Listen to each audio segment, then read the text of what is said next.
Should you still buy the Black Bay 58 in 2022? Is it still the one to Mr. get? Titan, no more watches in 2022.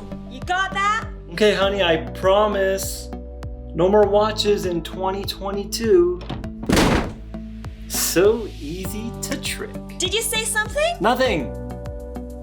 Since its iteration, the lineup has grown. A gold, a silver, believe it or not, a bronze, and of course the navy blue. I have the noir, the best one. Let's check it out.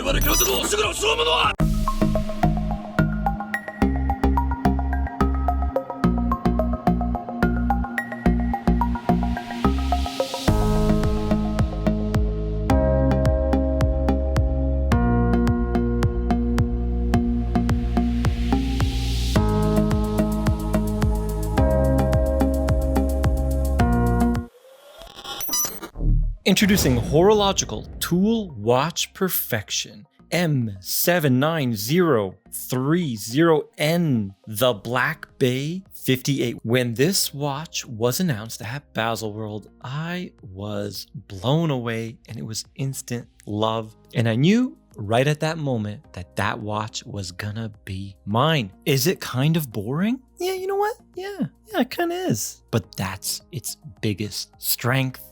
I don't want a flashy look at me tool watch. I want a subtle beauty, and that's what this is. It's classic and gorgeous with perfect proportions. 3 years later, saving my pennies, and I got it. I had to wait about a month on the wait list, but that's deceiving.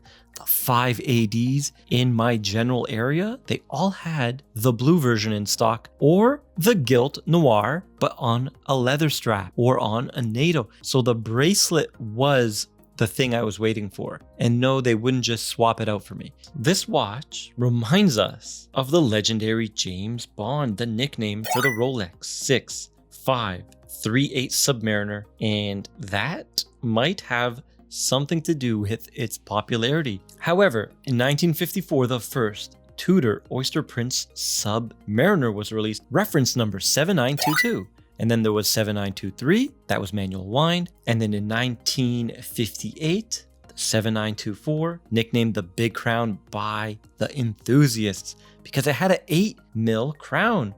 This one, 6.7mm, so a little bit smaller, and it doesn't have the greatest grip, but it is solid with amazing haptics, giving the watch 200 meters of water resistance. And that original Black Bay 58 was a 37mm watch. So keeping true to most recreations by brands, it does grow just a hair in size. The watch usually gets slightly bigger. The watch does have some pedigree. The US and French navies preferred them due to their lower cost over the Rolex and their amazing performance. The K-shape is that vintage Tudor Oyster Prince Submariner design through and through, with a beautiful high polished beveled edge that carries all the way across that case down the lugs to the other side. That is a stunning look.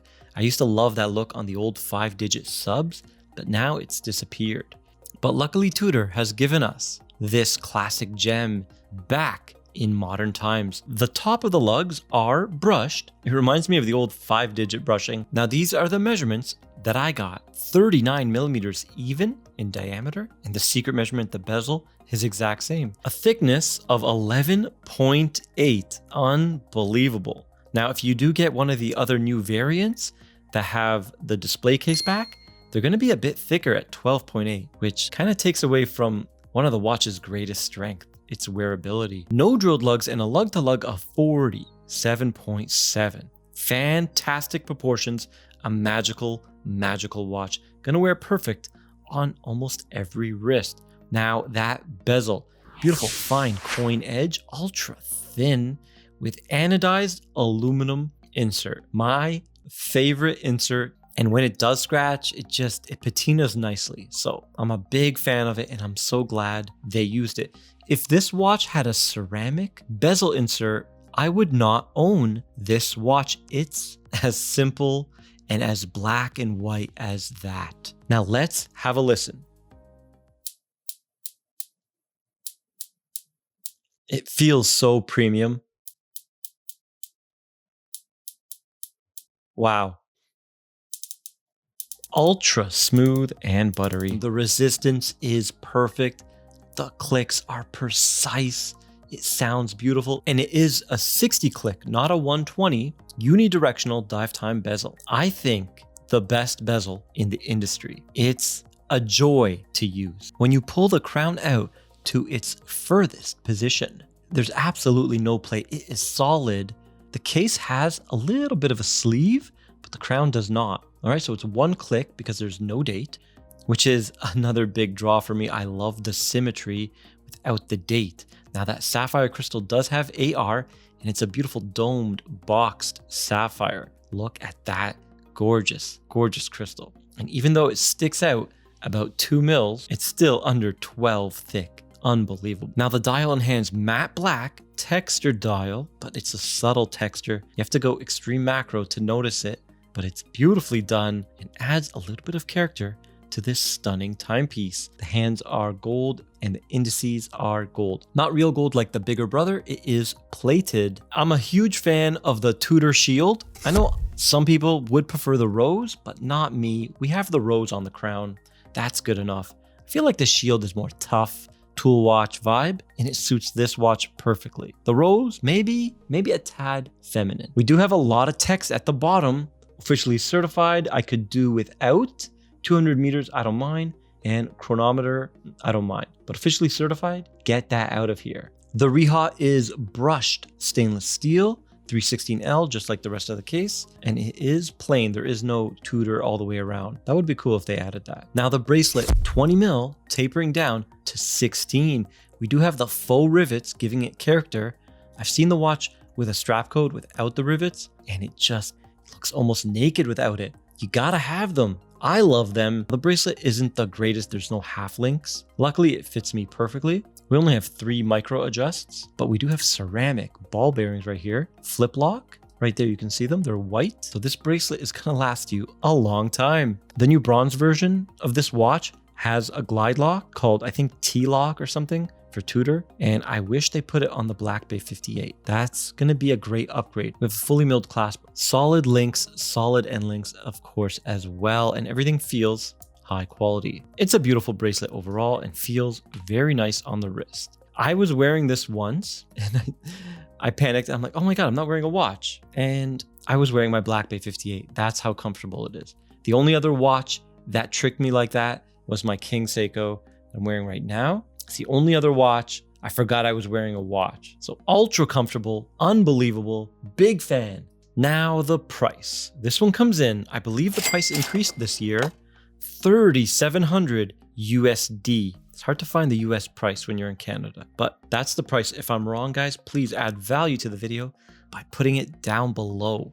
Now, what's the competition for this watch? Seamaster? Yeah, it's too much money, and if you're a longtime sub, you know how I feel about the Seamaster. Maybe the new Caliber 400 Oris Aquis, 3,500 USD. That one's pretty good. And the movement, I would say on par.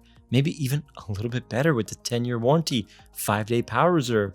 I think the Oris makes a strong case for itself, but it has a Marmite design. It's more of a flashy tool watch. So guys, tell me what you think is the best competitor to the Black Bay 58. I'm curious. Here she is on my 6.5-inch wrist, and man, it wears perfect. Look at that. Under 12 for a tough tool watch. It's just perfection with a dramatic taper. In love with it. The way it sits is just phenomenal. Good God, this watch is perfect.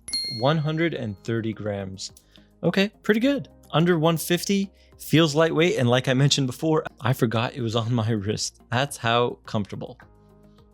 Okay, we're gonna see how she performs on the time grapher with the new Caliber MT5402, fully in-house developed just for the Black Bay 58, but will surely be used in future watches.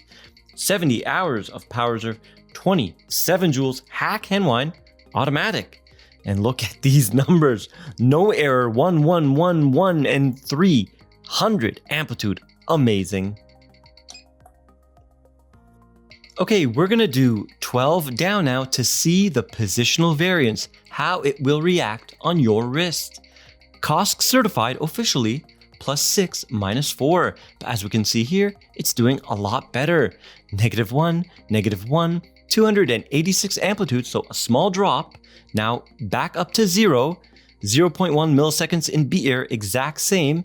And look at this consistency, such a clean, beautiful line. 10-year service interval, this movement is amazing. +1 dial up, 0, 12 down. Good job, Tudor. Okay, here is the LoomShot, very powerful Tudor loom. The loom pip at 12 is loom, the rest of the insert is not. And the legibility is fantastic with the snowflake hands. The 7924 reference that this watch is based on had Mercedes handset. This one, the legendary snowflake handset, and I'm a fan of snowflake handset. It has a rugged look to it, very flat and big and broad, compared to the Mercedes handset with its gentle curve and roundness. Now it's 2022 and the Black Bay 58 still reigns supreme. There is no competitor really that comes close to adding this much value. I think they could have priced this watch at $5,000 because of the connection with its older brother Rolex, but they didn't do that, which gives me tremendous respect for Tudor because they easily could have, because this watch definitely deserves it. It has perfect proportions, it's absolutely stunning, it has history, and the movement is just unbelievable. So, as you can tell, I'm happy with my purchase, and it is a lifetime watch. And if you like this video, please like, share, and subscribe, and I'll see you in the next one. Yup.